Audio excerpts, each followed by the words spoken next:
Acá saben que el tema es cómo estudiar la Escritura, cómo estudiar la Biblia, cómo poder trazar correctamente la palabra de Dios. Es un tema vital, es muy importante entender este tema. Y déjame comenzar acomodando tu mente a la Biblia, pues quiero que entiendas por qué es tan importante aprender o empezar a dar un paso grande para estudiar bien la Biblia. Tuve la semana que pasó dos parejas que me hicieron la misma pregunta con las dos consejerías. Atiendo siempre a los que quieren a la iglesia de Surquillo, siempre estoy para ellos, estoy a tiempo completo para ellos, para las personas que necesitan un consejo. Para eso Dios me ha puesto. Y dos parejas me dijeron lo mismo. Jorge, ¿cómo podemos estudiar la Biblia? ¿Cómo hacemos para estudiar la Biblia? Y creo que cuando alguien de la congregación me habla con tanta sinceridad, creo que Dios me está diciendo: Jorge, lo que tienes que hacer es enseñar a la congregación esto. Y eso es lo que yo creo, y por eso que hoy quiero tocar el tema de cómo estudiar la Escritura. Voy a ser un poco cruel, porque como les dije, no se lo pude dar a toda la congregación. Gracias a Dios por las personas que han sacrificado su tiempo para venir acá. Y quiero comenzar contigo estirando al máximo tu mente. Yo te invito a que me acompañes para la manera introductoria a 2 de Timoteo, capítulo 4, verso 1 y 2. Vamos a aprender cómo se estudia la Biblia seriamente. ¿Y por qué tenemos que hacerlo? Esto es a manera de introducción. Ya bueno, la mayoría de gente que está aquí ya me conoce, sabe que necesitamos argumentar, sabe que necesitamos apuntar, sabe que necesitamos darle un tiempo a que nuestra mente pueda aclararse para entrar bien al tema. 2 de Timoteo capítulo 4, 1 y 2 dice, el apóstol Pablo le dice a Timoteo: te encarezco delante de Dios y del Señor Jesucristo, que juzgará a los vivos y a los muertos en su manifestación y en su reino. ¿Qué cosa le encarece el apóstol Pablo a Timoteo, que era su discípulo? Que prediques la palabra, que instes a tiempo y fuera de tiempo. Bueno, ¿qué quiere decir a tiempo y fuera de tiempo? Pues la verdad es que no sé, pero no hay aclaración aquí. Pero si no es a tiempo, entonces hay que predicar fuera de tiempo. O sea, lo que creo que está diciendo es en todo momento, ¿verdad? A tiempo y fuera de tiempo. Redarguye, reprende, exhorta con toda paciencia y doctrina. ¿Por qué? ¿Por qué le dice eso a Pablo? Bueno, Pablo, esta carta que muchos acá conocen, el apóstol Pablo, es la última carta que escribe. Más o menos estamos por el año 67, 68, está a punto de poner su cabeza en un tronco áspero de madera para que sea decapitado. Está dejando a sus discípulos, está pasando la antorcha, se la está dando para que él continúe esta carrera y la predicación. ¿Por qué le encarece que predique la palabra? Bueno, el capítulo 4 obviamente viene del capítulo 3, obvio. Y el contexto inmediato nos dice que le dice esto porque tiene 5 motivos por qué él le dice que predique la palabra. Pero déjame darte uno de ellos para que la introducción sea mucho más clara. Capítulo 3.1 de 2 de Timoteo. Ahí puedes mover tu cabecita, el 3.1, y vas a ver. También debes saber esto, que en los postreros días vendrán tiempos peligrosos. El primer motivo que Pablo le da a Timoteo: ya está listo para morir, él ya va a partir. Y Timoteo, si tú lees el capítulo 1 de segunda carta a Timoteo, lo que estamos leyendo, te das cuenta que Timoteo está a punto de dejar el ministerio, se ha acobardado totalmente, no quiere ser expuesto a los rigores del ministerio porque sabe que va a ser preso, va a ser destrozado por predicar el evangelio. Se está acobardando. Pablo se está muriendo y le está diciendo que avive el fuego que hay en ti, y le dice: te encarezco. ¿Por qué? Porque lo primero que tiene que entender es que son tiempos peligrosos. ¿Qué significa esto? Bueno, para entender eso tenemos que ir a la gramática. Tiempos peligrosos. La palabra tiempo es kairos, no es cronos. Cuando se dice tiempo crono, es el tiempo del reloj, es el tiempo, la hora. Pero aquí no es el tiempo del reloj, es el tiempo kairos. ¿Qué significa eso? Que es un periodo, una etapa. ¿Qué etapa es esta? ¿Qué etapa es tiempos peligrosos? Bueno, la Biblia nos enseña que los tiempos peligrosos son a partir que Jesús vino, se inauguró la iglesia, a partir de ese día hay tiempos peligrosos. O sea, hoy, damas y caballeros, si queremos contextualizarlo, hoy estamos viviendo tiempos peligrosos. Pero toda la historia de que llegó Jesús son tiempos peligrosos, y toda la historia desde que comenzó la iglesia, siempre la verdadera doctrina, la verdadera enseñanza, el correcto trazo de la palabra siempre fue atacado. Siempre fue atacado. Hoy es lo mismo. Antes es lo mismo. No está peor. Siempre fue atacado. Es raro vivir en una época que no se ha atacado, porque la palabra dice que son tiempos peligrosos. Kairos. Kairos. O sea, unas épocas épicas o periodos desde que Jesús vino. Déjame darte una pequeña reseña de la historia para que sepas que los tiempos fueron peligrosos siempre. ¿Por qué es tan importante conocer la palabra de Dios? En el tiempo de Jesús, los judaizantes, en la época de Jesús, hablaban que la salvación era por obras. Es decir, si yo me portaba bien, yo era aprobado por Dios, yo ayunaba bien, yo diezmaba bien, entonces yo estaba aprobado por Dios. La salvación por obras. Bueno, toda religión, fuera de la religión cristiana, todas las religiones, todas las que tú puedes imaginarte, la salvación es por obras. Eso es satánico. Nadie puede salvarse por obras. Pero en el tiempo de los judaizantes, en el tiempo de Jesús, era esa la premisa. Tú te portas bien en el cielo. Soy judío que me porto bien en el cielo. Salvación por obras.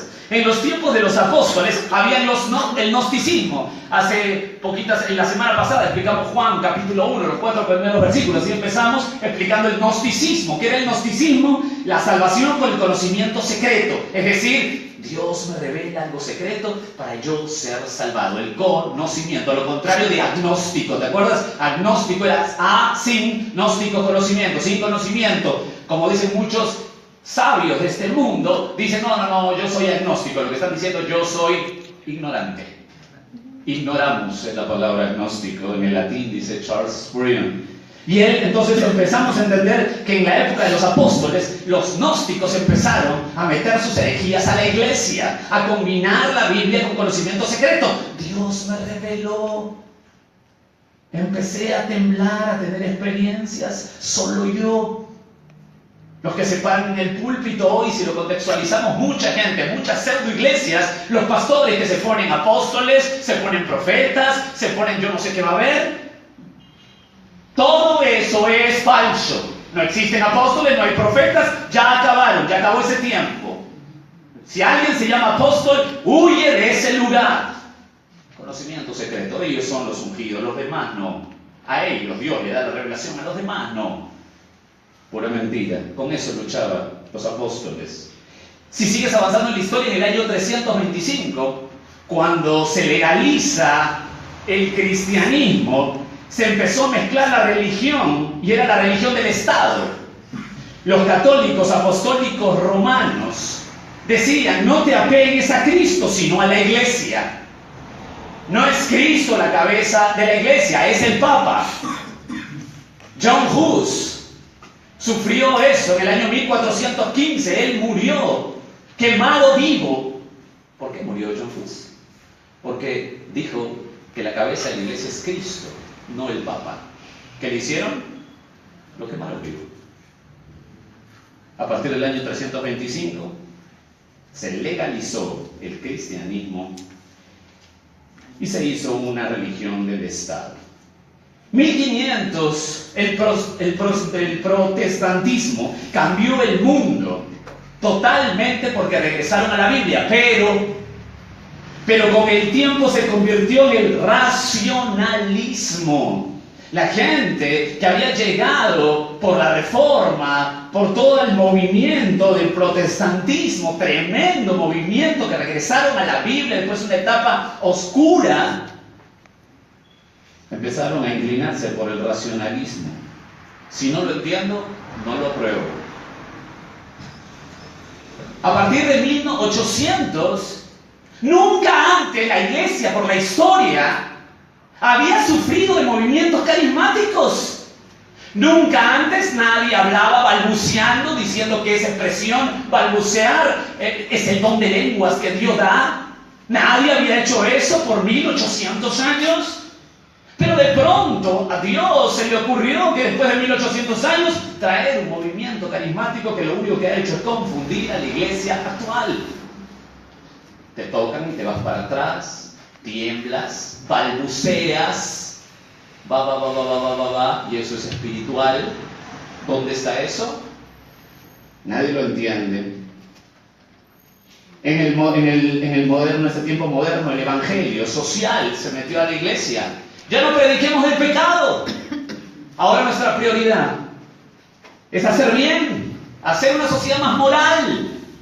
Ya no prediques el pecado, porque de pronto la gente, si tú haces bien, de pronto la gente se convertirá. Ese es el ataque directo contra el evangelio. El ecumenismo, juntarnos entre todos con un mismo fin. ¿Dónde está eso en la Biblia? El carismatismo, como ya mencioné, totalmente confundida la iglesia cristiana. Totalmente confundida.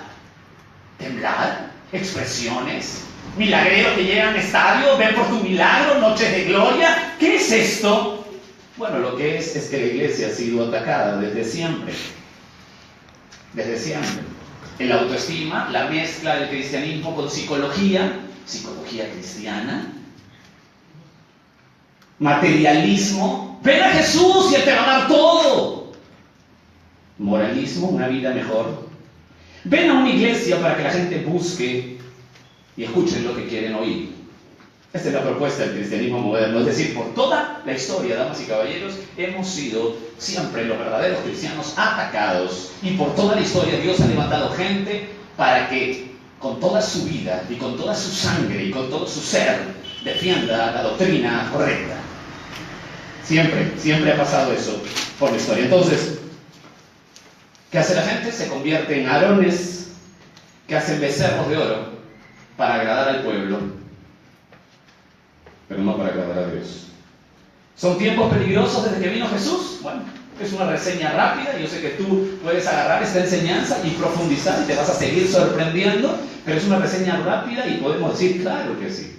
Son tiempos peligrosos. Comencemos ordenando nuestro mensaje hoy en 3 puntos. ¿Les parece? Esto fue la introducción. Como siempre, ¿verdad? Entendemos, nos metemos, empezamos a olvidarnos de las cosas que nos aquejan y nos metemos a la palabra. Vamos a hablar de conceptos preliminares. Quiero acomodarnos al estudio, cómo se estudia la Biblia. El segundo punto es cómo estudiar la Biblia. Y el tercer punto, déjame darte para terminar un ejemplo apostólico. Cómo vivieron los apóstoles en la Escritura, que es sorprendente. Vamos a hablar de los conceptos preliminares. Primero, déjame llevarte al Salmo 138.2. El Salmo 138.2 nos da una claridad majestuosa de lo que es la palabra de Dios. Dice el Salmo 138, me postraré hacia tu santo templo. No te olvides que este salmo está escribiendo un israelita. Este salmo es del Antiguo Testamento. Por eso que tiene esta premisa. Me postraré en su santo templo y alabaré tu nombre. ¿Qué cosa va a alabar? Tu nombre, le dice el Señor, por tu misericordia y fidelidad, porque has engrandecido tu nombre. ¿Y qué? Y tu palabra sobre todas las cosas. Damas y caballeros, el nombre de Dios y la palabra están al mismo nivel. Oh, cuánto me encantaría quedarme solo en este pasaje. ¿Escuchaste lo que te dije? Esto a mí me emociona. El nombre de Dios, el glorioso y eterno nombre, está al mismo nivel de la palabra de Dios. O sea, damas y caballeros, este bendito libro es Dios. Él nos ha dejado su voluntad y la Biblia lo pone al mismo nivel que su nombre y su palabra están al mismo nivel. Es la verdad absoluta. Por favor, escúchenme bien, la palabra de Dios es la verdad absoluta, inerrante, infalible. Lo que tú y yo necesitamos para esta vida y para la eternidad. Quiero aclarar algo aquí. La palabra de Dios es absoluta, infalible, inerrante. Pero no es tu palabra, no es mi palabra. ¿Por qué aclaro esto? Porque hay muchas pseudo iglesias donde dicen, decláralo, porque tu palabra tiene poder. Porque si tú lo dices, se hace, porque desatas. Yo no sé qué desatas, no sé qué está atado.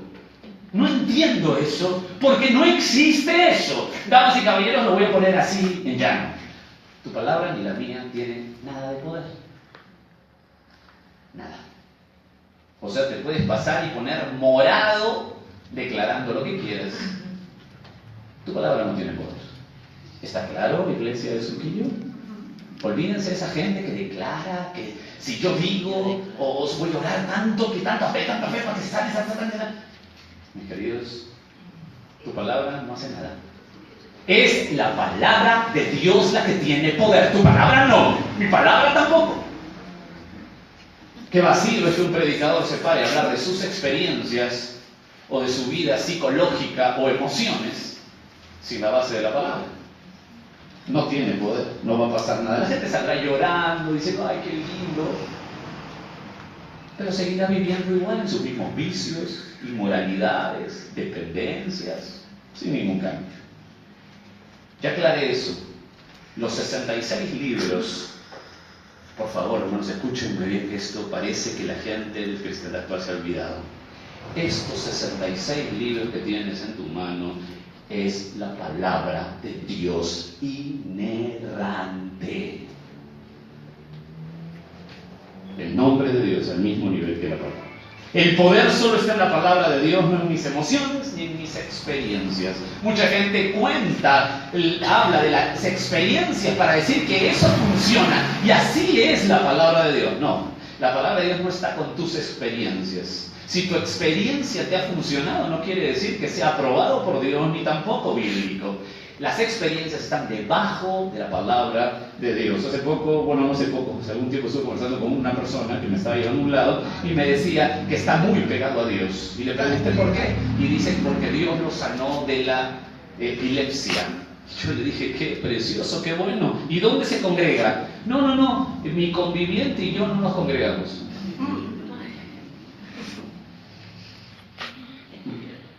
Creo que se ha equivocado de Dios. La gente piensa que porque alguien sana, ya está con Dios, su experiencia.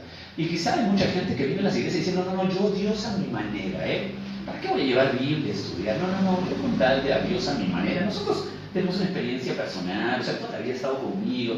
Yo, toda persona que conozco, todo el mundo cree que Dios está con él. Yo nunca, o muy pocas veces he escuchado que alguien me diga, Jorge, la verdad es que no conozco a Dios. Nos sentimos especiales, son emociones, experiencias, pero déjenme decirles que hay algo en común, siempre en todas las personas delante de Dios, que todos somos viles pecadores. Eso es lo único común. Obviamente, si el poder absoluto está en la palabra de Dios, ¿qué cosa quiere hacer Satanás? Obvio. Lo que quiere hacer es atacar, ¿qué cosa? La palabra de Dios. Desde Génesis capítulo 3, en el huerto, la serpiente se acercó a Eva y le dijo, con que el Señor os ha dicho, no comas de todo árbol del huerto, Génesis 3.1. ¿Qué cosa está haciendo Satanás? Está atacando lo que Dios ha dicho.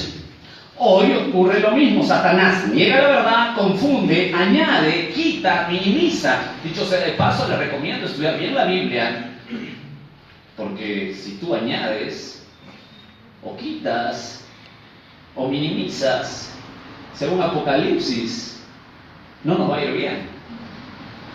Cuando se logra confundir la palabra de Dios, entonces la iglesia está en serio problema. Satanás no quiere que dejes de leer la Biblia, no, léela, pero no la entiendas, Y eso es lo que hace la cristiandad hoy. Estoy hablando de manera general, lo que está pasando. Estamos en tiempos peligrosos. La cristiandad lee la Biblia, agarra, se compra una librería de promesas, saca promesas y dice, Dios me habló. Yo no sé cómo le habló. Por leer una promesa le habló. Lo extraño es que ninguna de las promesas que venden en la librería dice, serás maldito. Nunca. Todas las promesas que salen ahí es que te va a ir excelente. Bueno, tienen la Biblia segmentada, qué bueno, ¿no? Mejor abre el periódico y lee tu signo zodiacal. La misma cosa, el mismo error, totalmente fuera de sí. Estamos en tiempos peligrosos. La iglesia está en un serio problema si es que Satanás logra confundir la verdad.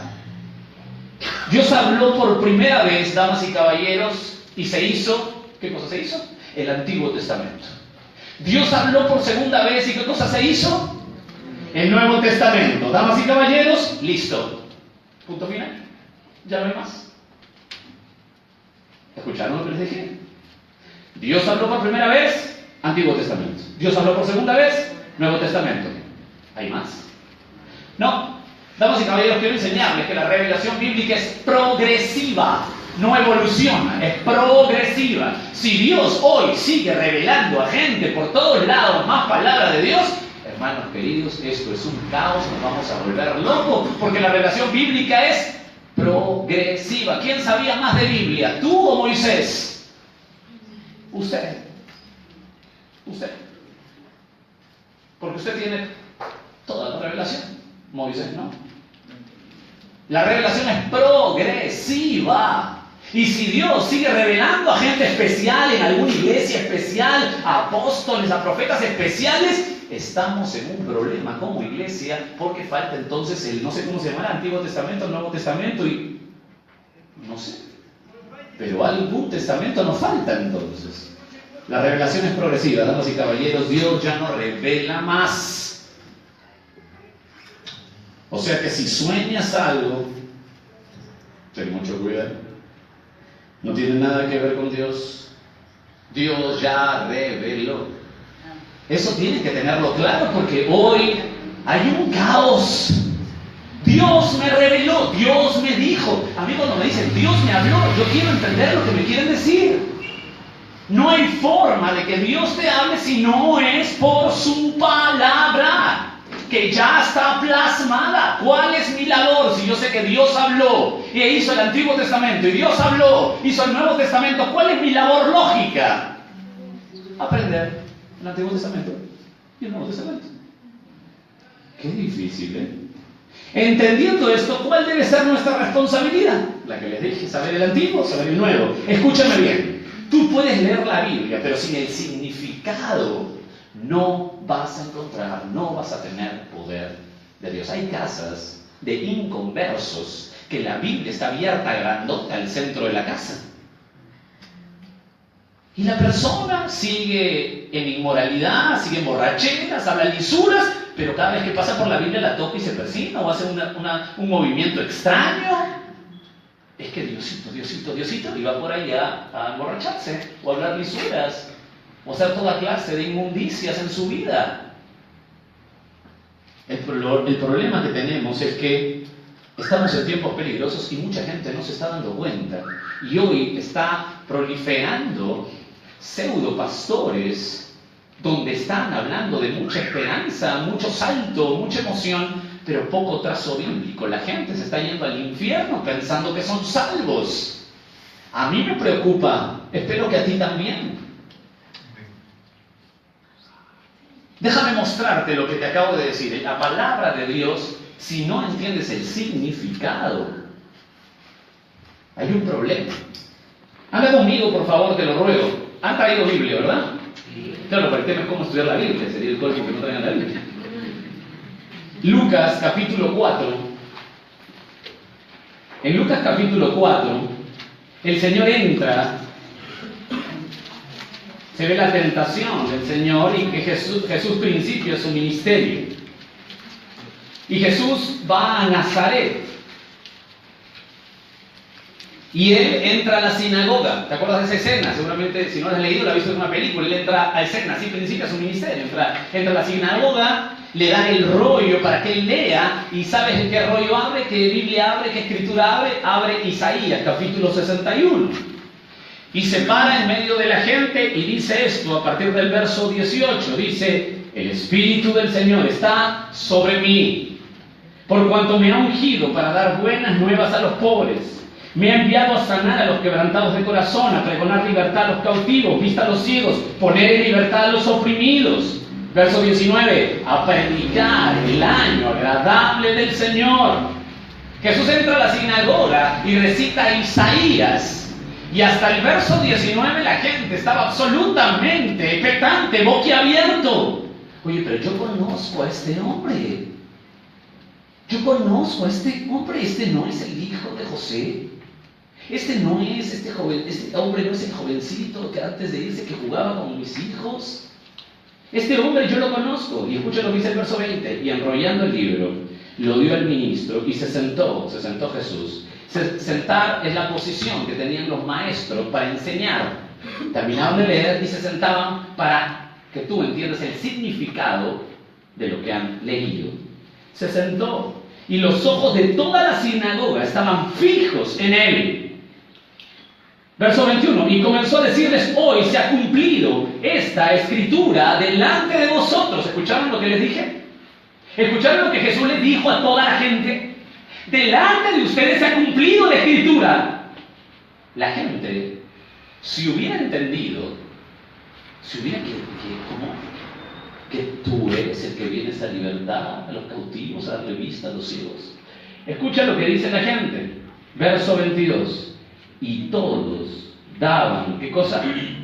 Buen testimonio de él, y estaban maravillados de la palabra de gracia que salía de su boca, y decían: ¿no es este el hijo de José? O sea, la gente, ¿cómo reaccionó cuando escuchó leer la Biblia?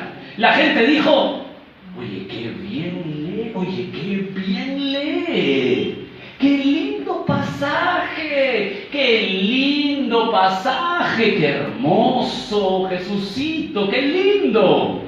Pero escucha, Jesús se sentó y empezó a enseñar el significado del pasaje. Escucha la reacción de la gente cuando entendió el significado. Verso 28. Al oír estas cosas, ¿qué cosas? Lo que le estaba enseñando Jesús del pasaje. Al oír estas cosas, todos en la sinagoga se llenaron de... ¿Pero cómo? Pero si estaban llenos de gracia con él. Habían empezado a confrontarse, habían empezado a entender la confrontación de la Escritura. Se llenaron de ira. Y escucha el verso 29. Y levantándose, le echaron fuera de la ciudad, le llevaron hasta la cumbre del monte, el cual estaba edificada la ciudad de ellos para despeñarle. El que estaba arriba, querían despeñarlo. ¿Qué cosa querían hacer con Jesús? Matarlo. Esto ocasiona el empezar a entender la palabra de Dios. Si alguien te escucha y le predicas el Evangelio y te abraza, tienes que tú admirarte. O le has dicho muy mal el Evangelio y no te ha entendido bien. O eso es un milagro maravilloso, ¿verdad? Pero la gente que empieza a entender el significado del mensaje no avanza, sino retrocede. Y si avanza es para despeñarte. Es una diferencia leer la Biblia y otra saber el significado de la Biblia. Es muy importante exponer, es muy importante que te expongas, tú exponerte, y yo también, a pastores, maestros y evangelistas correctos que tracen bien la Escritura. Esto es muy importante para mí como pastor aquí. Por eso que a mí me interesa, como siempre te digo, ¿qué escuchas en la semana? Porque es muy importante que te expongas a gente que trace bien la Biblia. Hasta ahí estamos bien. ¿Ya están acomodados? Vamos a ver cómo se estudia la Biblia entonces. Permíteme ayudarte con puntos básicos. Ese es el punto 2. ¿Cómo se estudia la Biblia? Puntos básicos pero trascendentes. Espero que lo puedas apuntar. Primero, déjame darte una nota. Primera de Corintios 2:14 dice: pero el hombre natural no percibe las cosas que son del Espíritu de Dios, porque para él son locura y no las puede entender porque se han de discernir espiritualmente. Damas y caballeros, este punto número 2 de cómo se estudia la Biblia es solamente para creyentes de verdad, salvados. Un inconverso, si hay aquí una persona que Cristo no es su dueño, su Señor, su amo, no va a entender nada.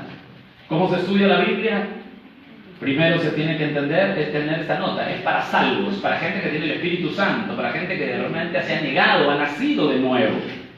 Sabiendo esa nota, vamos a ver 3 puntos de cómo se estudia la Biblia. El primer punto, quiero enseñarte que la Biblia no se lee, la Biblia se come. Comer la Biblia es el primer punto.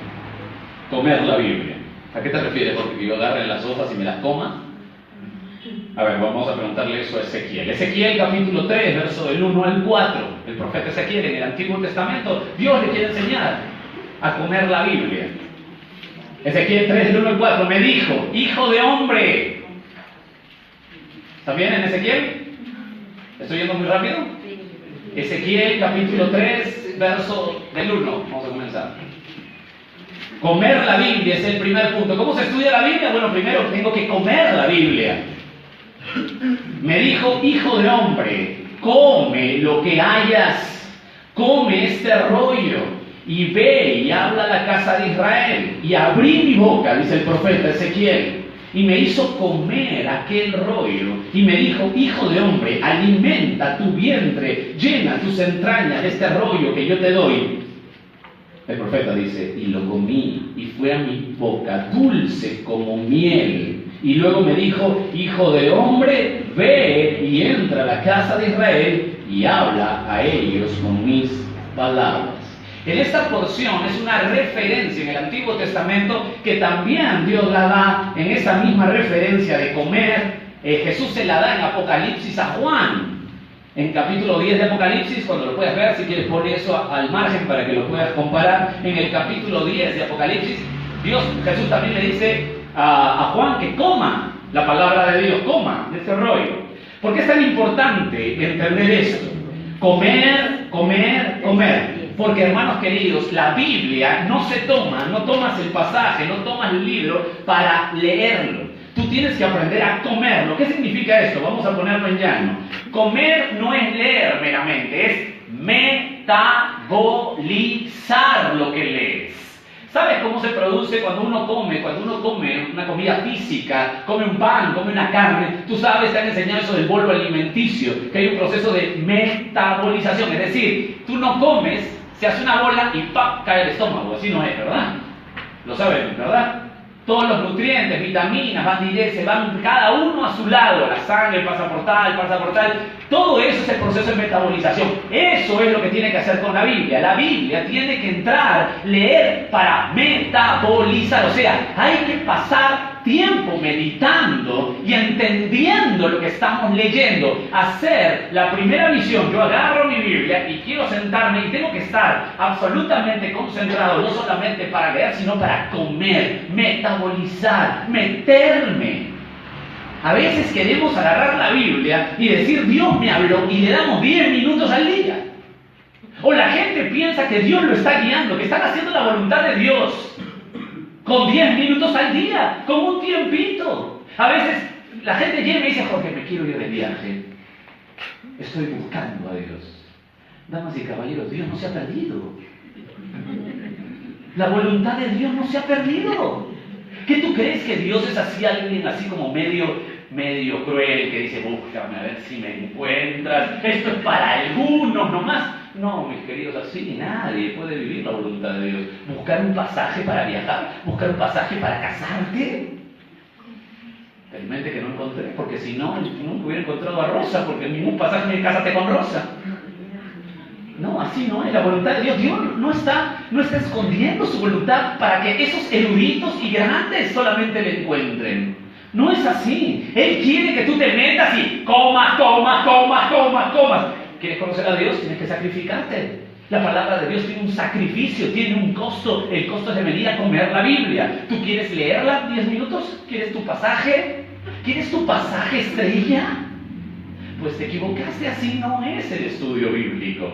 ¿Por qué reducimos a Dios a un pasaje en forma increíble. Yo siempre pongo el ejemplo de Gabriel García Márquez, que era un escritor que había un libro que me hicieron leer. ¿Por qué lo pongo? No porque tenga nada especial, sino porque me hicieron leer el libro en el colegio, que era 100 años de soledad. Era un libro de 356 páginas, ¿así? Entonces yo siempre pregunto, si yo leo el libro de García Márquez y leo una frase o dos, ¿entendí todo el libro? ¿Entendí las 350 páginas? No, ni loco. ¿Por qué creemos que la Biblia, si leemos un versículo, Dios me habló, ya entendí la Biblia? ¿Cómo que ya entendí la Biblia? Así no es. Es pasar un tiempo. A veces me da miedo preguntar, y creo que ya no pregunto, creo que las personas que están más cerca a mí, yo nunca les pregunto, ¿cómo hacen su devocional? Porque esa palabra devocional es extraña en el mundo cristiano. La palabra devocional es algo así como comprarte un librito donde sale un versículo y abajo te explican una historia y tú dices amén. Eso no es un devocional. Eso es una broma. El cristianismo está acostumbrado a cosas, a comida rápida, todo tiene que ser veloz. Hermanos queridos, tú te puedes pasar en un pasaje, como yo he tenido la oportunidad de hablar con algunos de ustedes, pásate 30 días en ese pasaje estudiándolo correctamente y te das cuenta que te vas a sorprender. Te vas a sorprender. Tenemos que comer y comer y comer, metabolizar. Déjame ser más específico.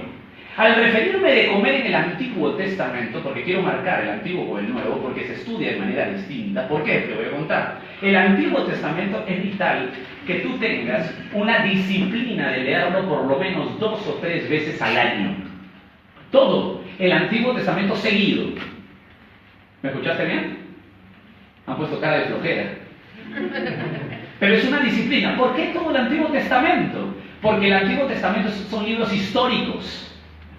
Tú tienes que leerlos todos seguidos, una vez, 2 veces, 3, pero todo seguido. Génesis hasta el libro de Malaquías, todo seguido, por lo menos 2 o 3 veces al año. Tienes que hacerte una disciplina así. Son libros históricos. Y empiezas cada libro que leas a hacer tus anotaciones de lo que te llama la atención. Te vas a dar cuenta que cuando tú encuentres algo en el libro de números, que lo vas a leer así medio adormitado, porque encuentras puro número, te vas a dar cuenta que cuando tú marques algo interesante, vas a ver la aclaración del libro de números más adelante. Y tú te vas a sorprender, oye, pero aquí lo vi, lo que está aquí. Y empiezas a hacer paralelos en el Antiguo Testamento, con Isaías, Ezequiel, Daniel. Dicho sea de paso que si tú no lees el Antiguo Testamento de esa forma, disciplinadamente, nunca vas a entender Apocalipsis. Si no lees Daniel, Ezequiel, Jeremías, no vas a entender Apocalipsis. Zacarías, no puedes entender Apocalipsis. Por eso la gente dice, Apocalipsis no, nunca voy a leer ese libro, ¡qué horrible! Bueno, ahora te voy a enseñar que no es horrible. El Antiguo Testamento se toma de manera distinta, es decir, haz una disciplina de leerlo 2 o 3 veces al año, comerlo, disfrutarlo, anotarlo. No importa que de muchos capítulos anotes una cosa, no interesa. Vas a darte cuenta que la segunda vez que lo veas, lo vas a ver distinto. A la tercera lo vas a ver distinto. Hermanos queridos, escúchenme bien. Si ustedes empiezan desde ya, de aquí a 3 años, a 4 años, ustedes van a ser unos conocedores del Antiguo Testamento. Ustedes dicen, no. Yo les digo, sí. El Espíritu Santo, están ustedes, es el verdadero maestro de la iglesia. Lo que pasa es que la iglesia no se sacrifica. Quiere todo masticado. Quiere el versículo. El Antiguo Testamento, tienes que leerlo 2 a 3 veces al año. Es muy importante. Y vas anotando lo principal para ti. Te vas a dar cuenta que la segunda pasada vas a hacer paralelos. Vas a decir, oye, esto de Génesis, yo lo he visto aquí en Jeremías. ¿Qué cosa? Eso de acá de Isaías, yo lo he visto acá. Te vas a dar cuenta que vas a empezar a hacer paralelos. El Espíritu Santo nos va a ayudar. Por eso decía que eso tiene que ser para creyentes. Si yo le digo a un inconverso que lo lea 20 veces el Antiguo Testamento todo el año, va a ser lo mismo. No va a entender nada. El gran teólogo John MacArthur decía que en su libro El poder de la palabra y cómo estudiar la Biblia, dice que el método que usó él fue leer, estoy hablando del Nuevo Testamento, que ahorita explico, Primera de Juan cada día por 30 días. Fin de la cita. Eso es lo que quería llevar con ustedes al Nuevo Testamento. El Antiguo Testamento tenemos que leer todo seguido. Génesis, pasas todos los 50 y tantos capítulos de Génesis, Éxodo, pasas sus 34 capítulos de Éxodo, Levítico, pasas sus 20 y tantos capítulos de Levítico, Números, pasas todo lo de Números, seguido. 2 o 3 veces al año lo vuelves a leer. Pero el Nuevo Testamento se estudia distinto. ¿Cómo se estudia el Nuevo Testamento? Se estudia por repetición. Es decir, el Nuevo Testamento, tú agarras un libro. John MacArthur agarró el libro de Primera de Juan cuando era estudiante y lo leyó todos los días, cada día todo el libro, los 5 capítulos por 30 días. Primer día, los 5 capítulos, segundo día volvía a los 5 capítulos, tercer día volvía. Hermanos queridos, si tú haces eso, va a haber algo maravilloso en el proceso de repetición. Por eso que cuando yo veo que la gente tiene Biblia en el celular, no sé, me entra a mí como una nostalgia. Y no quiere decir que sea anticuadón o que no me guste el celular, ¿no? O que eso es pecado. No quiero decir eso, no me malinterprete. Porque cada vez que predico los domingos hay gente que me malinterpreta y me saca frases que no sé cómo explicarle porque no lo dije. Pero la verdad es que no digo eso, no quiero para nada eso, y el que lo tiene está bien, es un agregado, pero yo le recomiendo con todo mi corazón, como pastor, y porque lo hago también. Estudie en su Biblia, escriba, marque, subraye, destroce la Biblia. Se rompe, Dios se enoja conmigo. No, se alegra. Biblia sucia, corazón limpio. No lo olvides. Márcalo, subráyalo, ponle fechas, ponle estudios, no tengas temor, ten un cuaderno. Lee el Nuevo Testamento, cada libro, léelo por 30 días, el mismo libro, pero cada día. ¿Cuánto te demorarás para leer Primera de Juan, que estamos estudiando? Te demorarás pues unos 30 minutos, leer los 5 capítulos. Cada día, por 30 días. Mis queridos, nunca más serán iguales. Porque vas a empezar a ver, oye, pero yo le estaba leyendo el libro de Jeremías o Isaías y esta profecía la he visto acá con Jesús. Vas a empezar tú a decir, oye, estoy haciendo paralelos. Vas a encontrar, oye, aquí no entendí esto de Génesis. Y de pronto lo encuentras en el Nuevo Testamento y dices, aquí está la respuesta. Claro, porque así se estudia la Biblia. La Biblia responde las preguntas de la Biblia. No busques las respuestas en otro lado, la Biblia lo responde. Pero hay que empezar a leer. Repetición, Deuteronomio 6, 7, apúntalo, yo te lo leo. Dice, y estas palabras, dice Deuteronomio 6, 7, y estas palabras que yo te mando, hoy estarán sobre tu corazón y las repetirás a tus hijos. Hablarás de ella estando en tu casa, andando por el camino, al acostarte y cuando te levantes. ¿Por qué Dios manda repetición de los padres hacia los hijos? Porque la única forma de que un hijo pueda entender algo es a través de... ¿De qué? Hoy la enseñanza psicológica está extraña. No le digas no a tu hijo. Bueno, si no le dices no a tu hijo, lo envías al infierno. Mis hijos pequeños van, quieren tocar, mi hija más chiquita quiere tocar la corneta. No. Va, no.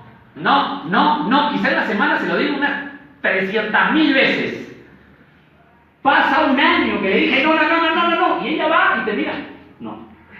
Ya entendí. Yo me acuerdo que mis hijos hombres siempre le decían, cuida tu mente. Entonces cada vez que van al celular, papá, quiero hacer un juego, papá, voy a jugar de fútbol, míralo. Porque yo quiero cuidar mi mente. ¿Por qué dice eso este chiquitín? Porque lo he tenido loco. Cuida tu mente, repetir.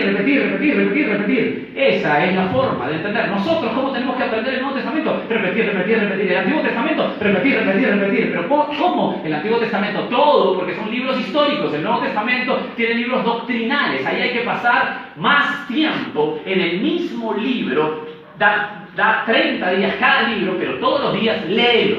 Y te vas a dar cuenta que vas a aprender a comer. Y el Espíritu Santo va a hacer el trabajo en ti. El maestro de la iglesia no es el pastor.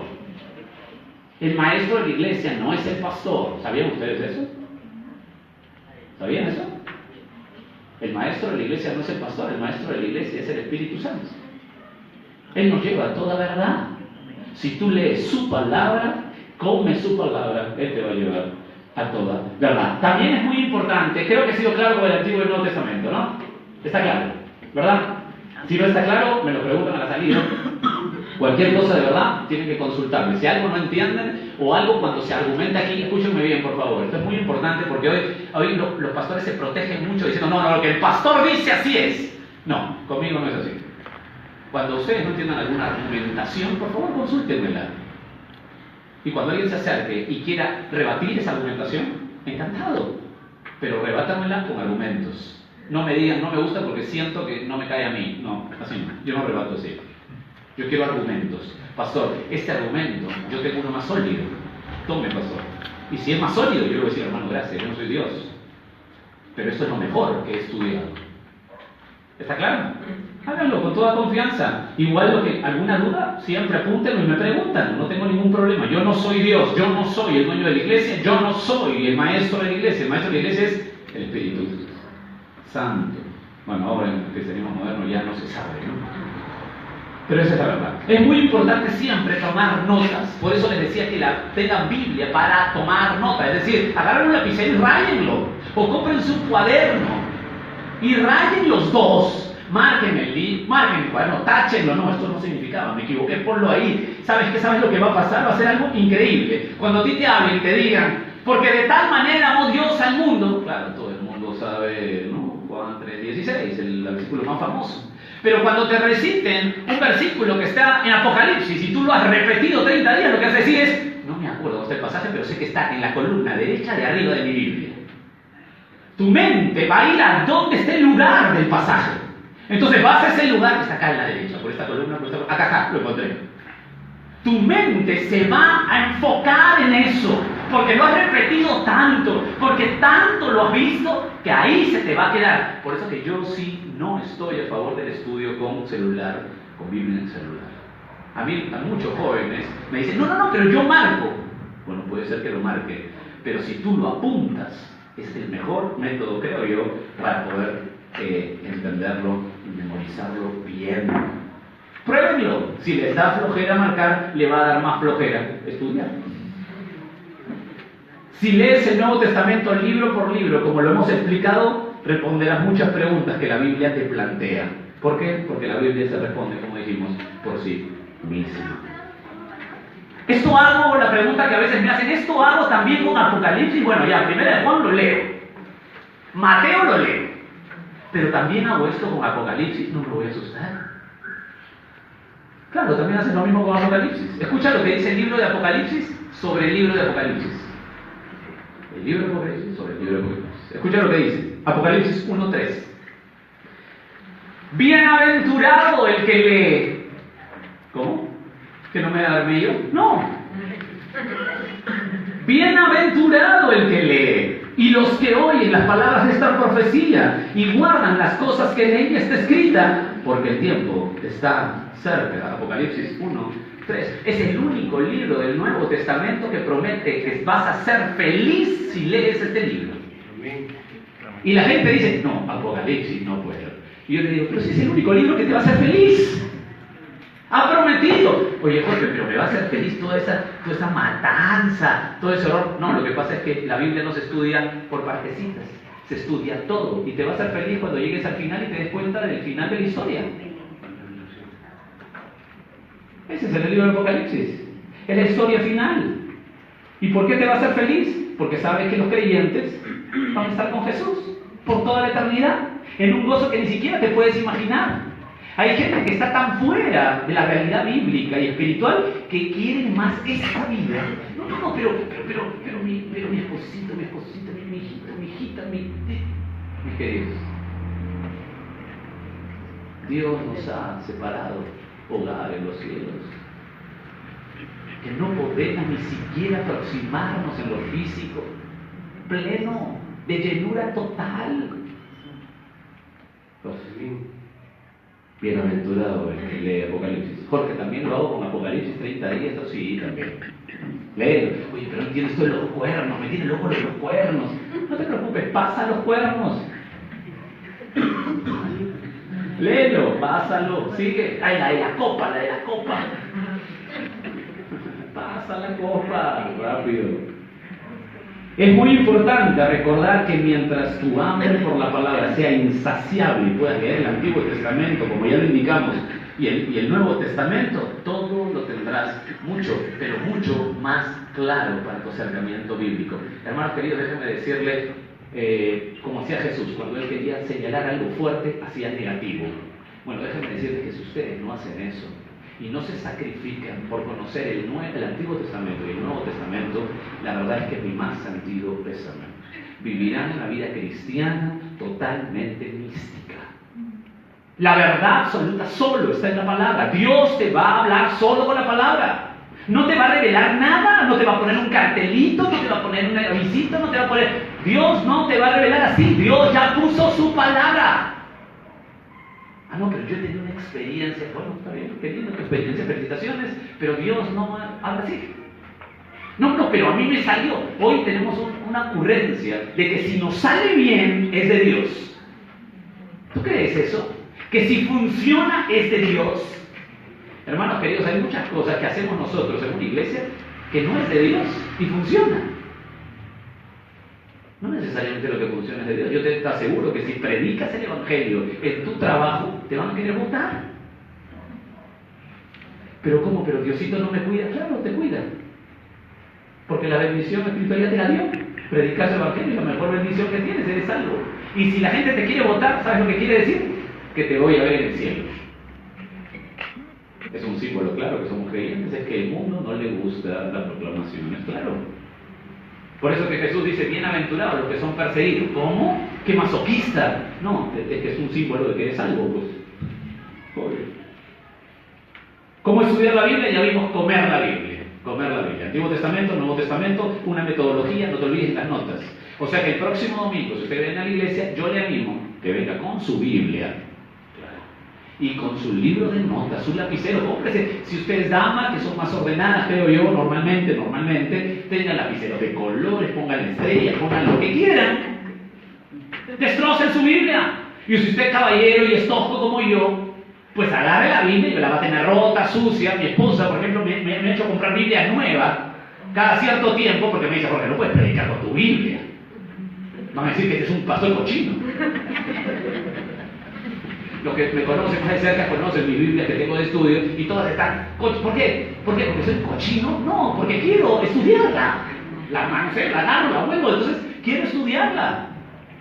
Y yo no soy ningún extraordinario erudito, ni mucho menos, soy un pobre necesitado de la palabra. Vamos al punto 2, estudiar la Biblia. Ya vimos comer, ahora vamos a ver 100% estudiar. Es increíble que en el ambiente cristiano evangélico todos digan, la palabra de Dios es absoluta. ¿Has escuchado eso? Yo cada vez que voy, bueno, no cada vez, pero cada vez que tengo oportunidad y asisto y veo a muchos, se junta mucha gente evangélica, siempre me dicen lo mismo. La palabra de Dios es infalible. Y hablan de todo menos de la Biblia. Me cuentan la ideología de género, me cuentan sus experiencias psicológicas, me cuentan lo que piensa Sigmund Freud, me cuentan lo que... Pero no van al texto, no van a explicarme la Biblia. La palabra de Dios es absoluta, ¿en verdad lo creemos? Hace algunas semanas escuché a una persona que estaba dando una conferencia para pastores y dijo que iba a hablar sobre las emociones y citó el Salmo 139. Bueno, vamos a hablar del Salmo 139, me acuerdo hasta los versos en mi mente. Y dijo, voy a hablar sobre las emociones. Bueno, hasta el día de hoy estoy esperando que me explique el Salmo 139. Habló de experiencias, de formas, de colores, todo lindo, la gente lloraba, emocionada, pero no me explicó el Salmo 139, no lo entendí. Nunca lo mencionó. Y al final terminó, bueno, porque los creyentes tienen que estudiar la Biblia y la palabra de Dios. Pero yo no sé por qué. Yo no sé cómo se conjuga eso. Estudiemos la Biblia. ¿Cómo podemos estudiar? Ya sé lo que es comer. Ahora voy a estudiar la Biblia. Primero, ¿qué tenemos que hacer? Ya hemos visto la primera parte. ¿Cuál es la primera parte? Comer, comer, comer, comer, comer, comer. Segunda parte, estudiar. Pero Jorge, ¿comer no es estudiar? No. Tranquilos. ¿Quieres saber el significado de un texto? Te va a costar sangre, sudor y lágrimas. Eso es para que tengas compasión a tu pastor. Algunos dicen, el pastor no hace nada, solo en los domingos. Cuando yo empecé la tarea pastoral, me llevé mis cosas para irme a la oficina, creo que era la primera o segunda vez, y mi hijo Mateo, el mayor, me dijo, papá, ¿me prestas tu computadora? No puedo ir, porque tengo que salir. ¿Salir? ¿Y para qué me llevo si eres pastor? Y yo, ¿tú qué haces? Bueno, hay gente que piensa así, los pastores no hacen nada. Bueno, primero, ¿qué se hace para estudiar la Biblia? Primero, el contexto. Es muy importante trasladarme al momento exacto. Escúchenme bien, esto es muy importante. ¿Cómo? Y paralelamente quiero ver un pasaje. Estoy comiendo la Biblia, pero paralelamente, Jorge, quiero estudiar 2 Timoteo capítulo 4. Ese es mi pasaje que quiero estudiar, todo el capítulo. ¿Qué hago? Tengo que meterme al contexto. ¿Qué quiere decir esto? Es muy importante, damas y caballeros, trasladarnos a ese tiempo, a esa época, a esa cultura, a ese idioma, a ese momento. Muchos hoy en la oratoria moderna dicen, no, la Biblia hay que tomarla y aplicarla. Lo más importante es aplicarla hoy. No, damas y caballeros, lo más importante no es aplicarla. Lo más importante para el estudio bíblico es ir a ese tiempo. La Biblia es algo así como un libro extraterrestre. Nadie lo entiende. Otra cultura, otro tiempo, otra geografía, otro idioma. Nadie la puede entender así, no. Agarra un versículo, porque el Señor está a mi diestra. Amén, mi diestra derecha, acá está. No, eso no quiere decir. Así tomamos la Biblia, agarramos, aplicamos. No, primero tengo que ir a conocer el significado. Eso es estudiar, ir al contexto. Es muy importante. Como dije, la Biblia es de otro mundo. Debo entender el significado original. ¿Qué cosa es el significado original? Lo que dijo ese autor a esa audiencia, en ese año, en ese tiempo, a esa gente, con esa cultura y con ese idioma. Ya no estudié más la Biblia, seguro piensan, ¿no? Al contrario, es un deleite. Tu misión, mi misión, es encontrar el significado del pasaje. ¿Qué significa ese pasaje? Cuando yo encuentro el significado, ya vamos a aplicarlo. Pero no puedo aplicarlo de frente. Ahora voy a poner algunos ejemplos. ¿Cómo lo hacemos? Debemos adquirir. ¿Cómo hago para meterme a ese contexto? Porque, no me lo imagínate, me tengo que trasladar 2000 años para entender lo que el apóstol Pablo le decía a Timoteo, la forma de pensar, la cultura, el idioma. ¿Cómo hago eso? No, eso es solo para los pastores. No, damas y caballeros. ¿Cómo haces eso? ¿Cómo conoces el contexto? Yo te animo a que empieces a hacer tu biblioteca de comentarios bíblicos de autores serios. Hay muchos comentarios totalmente despistados, muchísimos. Pero hay muchos comentarios, gracias a Dios, por la historia de autores serios. Cuando tú quieras entrar a ese punto, de verdad, eso será tu corazón, y necesitas ayuda para conocer estos comentarios serios, yo te puedo dar una lista de comentaristas serios que te van a meter al contexto bien, pero serios. Porque hay mucha gente que tiene comentarios que son muy desacertados totalmente. Pero hay gente que ha llegado a una línea. Déjenme explicarles algo. ¿Están cansados? ¿Seguro? Perdónenme. Es muy importante entender que hay una línea de gente que ha venido por la historia. Y tú lo que tienes que hacer, igual que yo, es meterme a esa línea. ¿Está claro?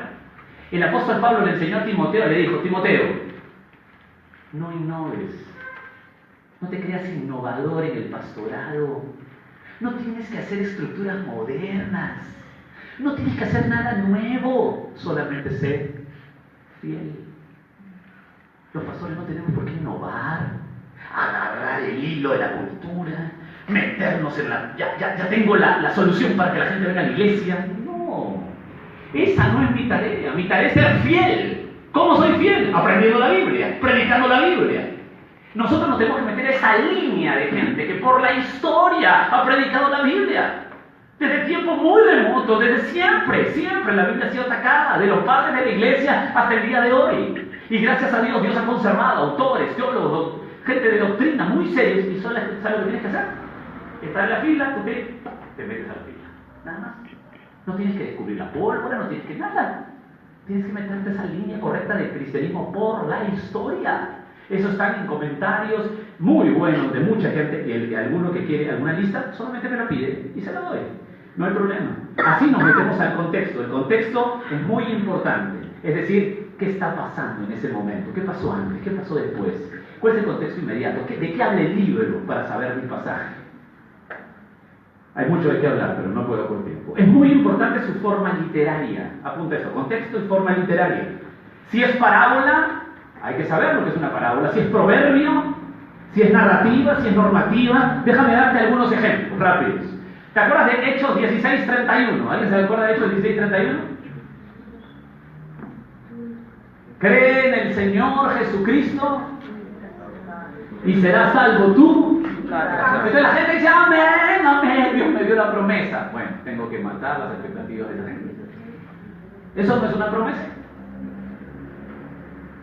¿Por qué sé que no es una promesa? Porque Hechos de los Apóstoles no es doctrina, es narrativa. Esa es la respuesta que tú le tienes que dar a la gente que dice, tú eres cristiano, ya, y a ver, el rey David, un vivo que se fue con la placa, el rey David se fue con la... Y a ver, Salomón, 1000 mujeres, tú eres cristiano, solo tienes 1000 mujeres. Entonces tú tienes que llamarlo, sentarlo y decirle, mire, Señor, su ignorancia basta. Quiero explicarle que el Antiguo Testamento, lo que usted está leyendo, no es una normativa, es una narrativa. No está diciendo con eso que eso está bien.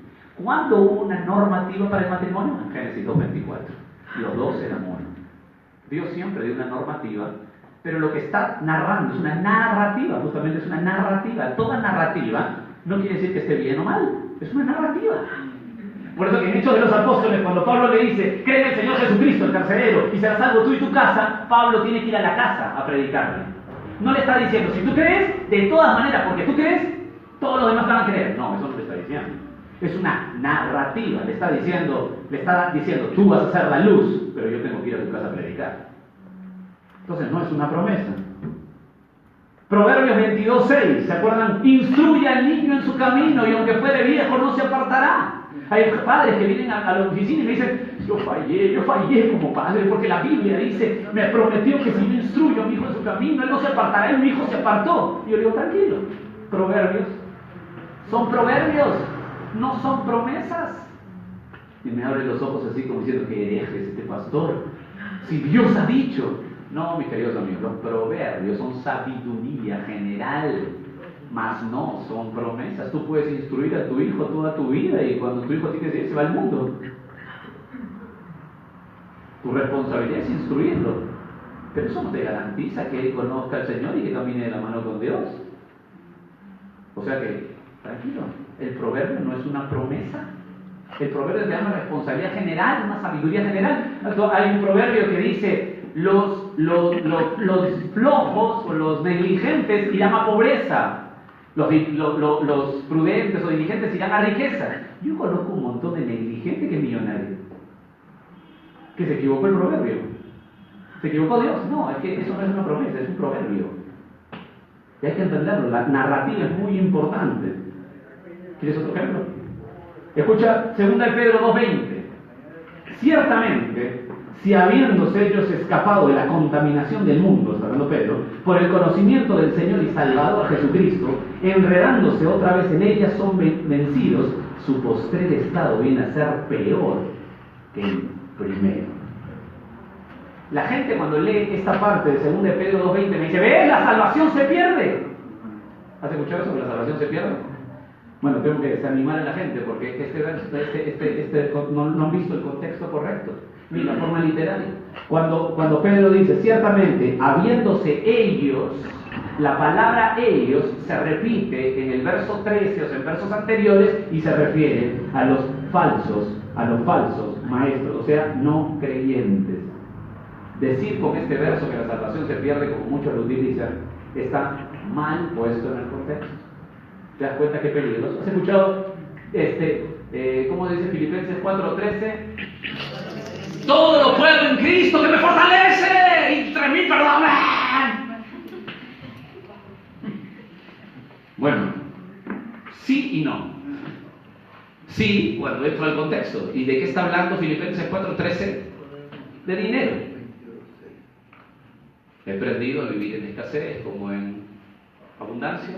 Por todo y para todo estoy enseñado, todo lo puedo en Cristo que me fortalece. Ahí sí, lo aplicamos. Pero si no hay dinero y es que tú quieres entrar a la universidad y todo lo puedes en Cristo que me fortalece, te digo no.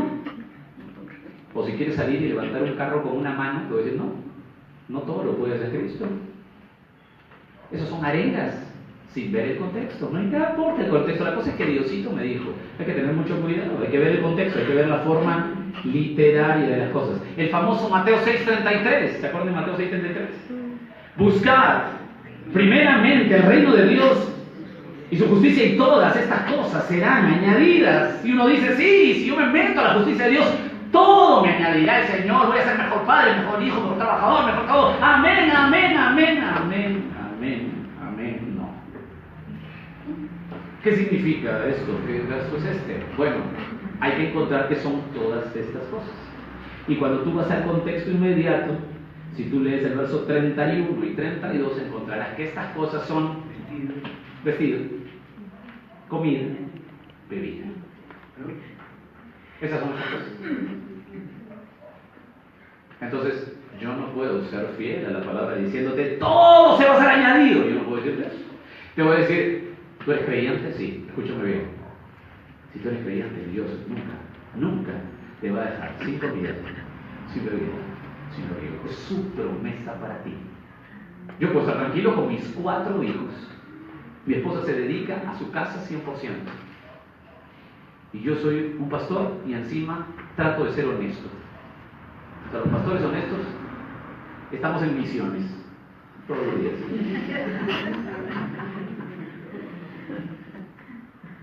Pero yo puedo estar tranquilo cada día, porque Dios me ha prometido que con el paso del tiempo, a pesar de las circunstancias difíciles, en cualquier momento, Él me va a dar de comer, de beber, de vestir. Él no me prometió mi casa del año, no me prometió mi carro del año, no me prometió mi jet, no me prometió la mega iglesia, la popularidad, la fama. No, nunca. No hay. ¿La quieres buscar? ¿Vas a perder tiempo? No hay. Entonces, es tan importante meterse al contexto y a la forma literaria. ¿Cómo lo logramos? Ya saben, con comentarios absolutamente serios, de gente seria, que yo puedo abrir lista, el que está interesado seguir profundizando. El punto número C para saber cómo se estudia la Biblia es interpretar y aplicar. Cuando ya sé el significado, lo que tengo que hacer es aplicarlo. Ya sé lo que significa. Ya entendí lo que le dijo el autor en ese tiempo, a esa gente, en ese momento, en ese instante. ¿Ahora qué hago? Lo traigo al hoy. Nada más. Aplicar es lo más sencillo cuando sé el significado. Pero si yo tomo un versículo, por ejemplo, Deuteronomio 28, da las bendiciones y maldiciones del pueblo de Israel. ¿De quién? Del pueblo de Israel. Y dice, tú serás sanado físicamente. Eso es una promesa de Dios. Entonces la gente, ¿qué hace la gente? Que aplica de frente, toma esos pasajes, los pone en el Nuevo Testamento y dice, Dios ha prometido sanarte. ¿Eso es correcto o incorrecto? Incorrecto. Porque no ha entendido que esto es para el pueblo de Israel, no para la iglesia. Tú revisa el Nuevo Testamento, por favor, hazme caso. Y si encuentras alguna promesa que Dios diga, te va a ir bien, te voy a prosperar, te voy a sanar, me avisas. Pero déjame decirte que nunca lo encontrarás. En el Nuevo Testamento no existe ese tipo de promesas. A Pedro nunca le dijo, Pedro, ven a mí, te daré las llaves del reino y serás prosperado. Pedro lo decapitaron de cabeza. El apóstol Pablo, te he llamado para que seas de mi palabra a los gentiles, a los reyes, tú serás el más grande predicador del Nuevo Testamento, amén. Y Pablo dijo, amén. Segundo de Timoteo murió solo, dice que todos lo abandonaron.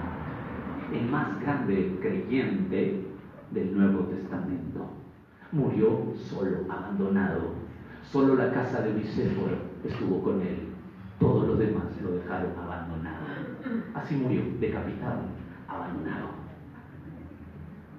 Promesas que te va a ir bien. Qué curioso. Cuando tú entiendes bien el significado, puedes aplicarlo al hoy. ¿No entiendes el significado? No vas a... Entonces, Jorge, lo del Antiguo Testamento, ¿para qué me va a servir si es para el pueblo de Israel? No te va a servir mucho. Porque cuando entiendes el significado vas a sacar el principio eterno. Eso aplica hoy. Yo sé el significado, sé que esto es para el pueblo de Israel, esto yo no lo puedo aplicar a la iglesia, pero el principio queda, el principio eterno queda y se traslada aquí. Esta es la enseñanza, el principio eterno. de Dios. En el Antiguo Testamento Dios se aparecía en una nube, venía la gloria de Dios, se aparecía y el pueblo de Israel decía aleluya, amén. Entonces yo tomo ese pasaje, estudio y lo explico. En el Antiguo Testamento Dios se aparecía físicamente, se mostraba su gloria físicamente para toda la gente porque quería estar con su pueblo. Entonces Dios hoy día va a venir con su gloria a este templo. No. Pero el principio ¿cuál es? Que Dios estará contigo todos los días. Yo lo traslado y el Nuevo Testamento dice de Jesús: yo estaré con vosotros todos los días hasta el fin del mundo. Ese es el principio que enseñó en el Antiguo Testamento. Él quería siempre estar con su pueblo. Siempre quería estar con su pueblo, en medio de su pueblo, con su pueblo. Hoy es igual. Ese es el principio eterno, eso no varía. Pero no se va a aparecer, ya no tenemos templo, porque el templo eres tú. Y la gloria está en este vaso de barro.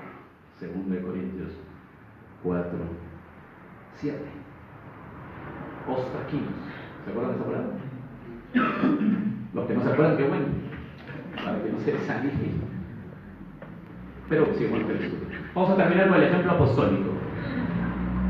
Hablemos de los apóstoles para terminar. Ahora sí termino, ¿Están bien? Perdónenme. Hablemos de los apóstoles. La Biblia consigna poco de los apóstoles. Sabemos que 4 o 5 de ellos, sabemos 4 o 5 más o menos de los apóstoles. Los demás no sabemos todo, no sabemos la historia de todos los apóstoles. Aunque no sabemos bien sus dones, sus talentos, ninguno de ellos fue un gran gobernador, eso sí lo sabemos. No maestros, no líderes, más bien eran torpes. Los apóstoles, cuando Jesús los estaba discipulando, eran torpes, huían, se escondían, o sea, eran cobardes. Pero en el libro de los Hechos, algo pasa. Porque en el libro de los Hechos, ellos perdieron toda forma de temor. Pedro y los otros, en forma valiente, pusieron al mundo de cabeza. 7 de los apóstoles eran pescadores, totalmente iletrados, totalmente perdidos. Huían cobardes, se asustaban, no estaban seguros a quién seguir. Pero ¿cómo el Nuevo Testamento, a partir de Hechos 1, pone el mundo de cabeza? Ya llegaron estos a trastornar el mundo. 11. ¿Qué pasó? ¿Qué es lo que pasó? ¿Vino el Espíritu Santo? Sí, eso es una buena explicación. Pero no te olvides que el apóstol Pedro empezó a predicar en Hechos 1. ¿En Hechos 1 había venido el Espíritu Santo? Entonces sí es bueno el Espíritu Santo, claro que sí, pero no es toda la explicación. Jesús resucitó, claro, ahora sí, Jesús resucitado, el Espíritu Santo, amén. Sí, pero tampoco no te olvides que cuando resucitó Jesús, Pedro estaba fuera del ministerio, pescando otra vez, y ya había resucitado. Entonces sí, pero no es toda la explicación. ¿Qué es lo que pasó? ¿Qué es lo que pasó con estos hombres? Lo que pasó, escúchame bien, es que por primera vez entendieron su Biblia. Cuando ellos entendieron por primera vez el Antiguo Testamento, ¿sabe lo que pasó? Hubo una explosión espiritual a nivel mundial. Jorge, ¿cómo es eso? Quiero que recorras conmigo este último tramo. Ya terminamos. Solamente recorre conmigo esto. ¿Está bien? Lucas 9, 44 y 45. Haced que os penetre bien. Apúntalo y yo te lo leo. Lucas 9, 44 y 45. Es un tren de pensamiento y con eso terminamos. Haced que os penetren bien en los oídos estas palabras, porque acontecerá que el Hijo del Hombre será entregado en manos de hombres. Mas ellos no entendían estas palabras, por los apóstoles, no entendían estas palabras, no entendían, pues les estaban veladas para que no las entendiesen y temían preguntarles sobre esas palabras. ¿Quién hizo el libro de Hechos? Lucas. Y el evangelista Lucas dice que en Lucas 9, hasta Lucas 9, los apóstoles no entendían nada. Estaban velados, no entendían nada. Lucas 18, verso 31 al 34. Apúntalo, 18, 31 al 34, míralo en casa. Tomando Jesús a los 12, les dijo: he aquí, subimos a Jerusalén, y se cumplirán todas las cosas que de mí están escritas por los profetas. Sigue hablando: seré escupido, afrentado, azotado, me matarán, y al tercer día resucitaré. Y escucha lo que dice Lucas: Pero ellos nada comprendieron de estas cosas. Estas palabras les eran encubiertas, no entendían lo que se les decía. O sea, Jesús les hablaba claramente de lo que iba a pasar y ellos ¿qué entendían? Ni un pito, nada, cero. Pero a partir de Lucas capítulo 24, escucha, versos 44 y 47, y les dijo: estas son las palabras que os hablé estando aún con vosotros. ¿Te acuerdas cuando Jesús se apareció, resucitó? Que era necesario que se cumpliese todo lo que está escrito de mí en la ley de Moisés, en los profetas, en los salmos. Entonces, dice Lucas 24, 46, 47, entonces se les abrió el entendimiento para que comprendiesen las escrituras. Ahí vino el poder y les dijo: así está escrito, así fue necesario que el Cristo padeciese, resucitase de los muertos y al tercer día se predicase en el nombre de arrepentimiento, el perdón de pecados en todas las naciones, comenzando desde Jerusalén. Damas y caballeros, en este pasaje sencillo de la gran comisión, en este momento se les abrió el entendimiento y dijeron: recuerdo la boda de Canaán. Recuerdo tu mensaje cuando iniciaste el ministerio. Recuerdo la resurrección de la hija de Jairo. Recuerdo cuando paraste el mar en seco. Recuerdo, estaba en las escrituras. Y empieza Hechos capítulo 1. ¿Quién lo escribe? El mismo Lucas. Escucha, Hechos 1. No te voy a leer todo, pero déjame darte el resumen. Del 1 al 16, Pedro entiende una profecía del Salmo 69, 109 acerca de la muerte de Judas. Hechos 1, Pedro estaba lúcido en las escrituras, entendió su Biblia y empezó a predicar. ¿Y cómo se utilizaba? Paralelos bíblicos, Salmo 69, Salmo 109, para explicar a Judas. Hechos capítulo 2, del 16 al 35. Pedro cita a Joel, el Salmo 16, el Salmo 89, el Salmo 110, para llevar a la gente al arrepentimiento. Pedro era una máquina de la Biblia. Predicaba Pedro y la Biblia salía frente a nuestros ojos. Hechos capítulo 3, del 11 al 25, cita Deuteronomio, cita Génesis para llevar a la gente a Cristo. O sea, Pedro predica del 1 al capítulo 3 y cita Joel, los Salmos, Deuteronomio, Génesis. Pedro es un bíblico. El poder llegó cuando entendieron su Biblia. Cuando un cristiano tiene poder para vivir en toda circunstancia, cuando entiende su Biblia. Frente a nuestros ojos las escrituras, para los apóstoles, cobran vida. Ellos dijeron: la Biblia está viva. Ya entendí. Eso no los paró más. La escritura no paró más. De ahí es el poder de la predicación del Nuevo Testamento. La palabra, damas y caballeros, escúchame bien, la palabra tiene que electrificar. Cuando tú vayas a un sermón, cuando tú vayas a un culto, si esa palabra no te electrifica, no eres de Dios. Te tiene que electrificar, te tiene que dejar asombrado. La Biblia asombra. Charles Spurgeon decía: la Biblia está viva, tiene pies, me persigue, tiene manos, me abraza. Fin de la cita. La Biblia está viva. Exalta al Señor colocando la escritura siempre, siempre en alto. Padre, gracias te damos por la paciencia de mis hermanos y por el anhelo de conocer la Biblia. Permítenos conocer cada vez más del poder de la palabra. Gracias por este tiempo que estoy seguro que lo hemos aprovechado al máximo. Aunque hay tanto que explicar, Señor. Oro para que mis hermanos tengan ese anhelo, esa sed insaciable por ti, puesta por ti, para que vayan corriendo a la fuente de agua viva. Es curioso que cuando el paralítico se acercó a ti, él quería ir a un estanque, según él, para ser sanado. Pero al verte a ti, se paró frente, no a un estanque, sino a la fuente y no se daba cuenta. Señor, oro para que mis hermanos se den cuenta que todo libro de autoayuda, o quizá todo libro bien intencionado, puede en el mejor de los casos ser un complemento si es que es bíblico, pero nunca reemplazará al poder de tu palabra. Oro para que la congregación de Surquillo ame la doctrina, ame tu palabra, porque todo predicador, todo pastor pasa y el sembrador nunca será importante, pero tu palabra permanece para siempre.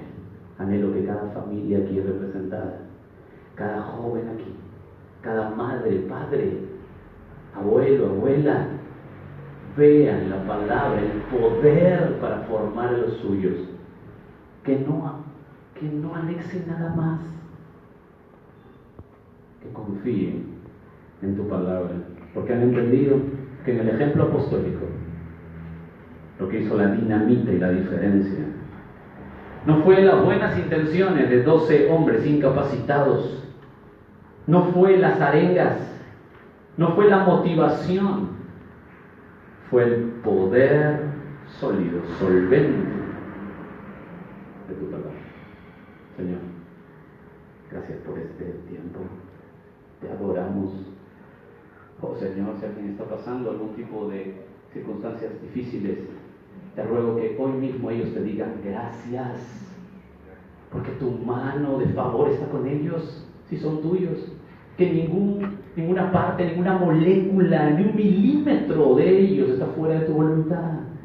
Que confíen en ti en todo tiempo, que te adoren, que te alaben, que su vida cristiana no dependa de sus emociones, dependa de tu señorío y del poder de tu palabra. Señor, que anímalos a proclamar a tiempo y afuera de tiempo, a contarle a sus hermanos en la fe que solo la Biblia transforma vidas, que el cristianismo es potente y trascendente. Señor, permítenos el tiempo que nos queda vivir, proclamar a Cristo en todo momento, todo el consejo de Dios, sin minimizar nada, sin quitar nada, sin agregar nada, Señor. Gracias por la iglesia amada, tuya, solo tuya. Te adoramos y queremos entrar a la fila de esos grandes expositores, conocedores bíblicos y aprender de ellos, que es el cristianismo por la historia solvente y absoluta. Te adoramos en el nombre de Jesús.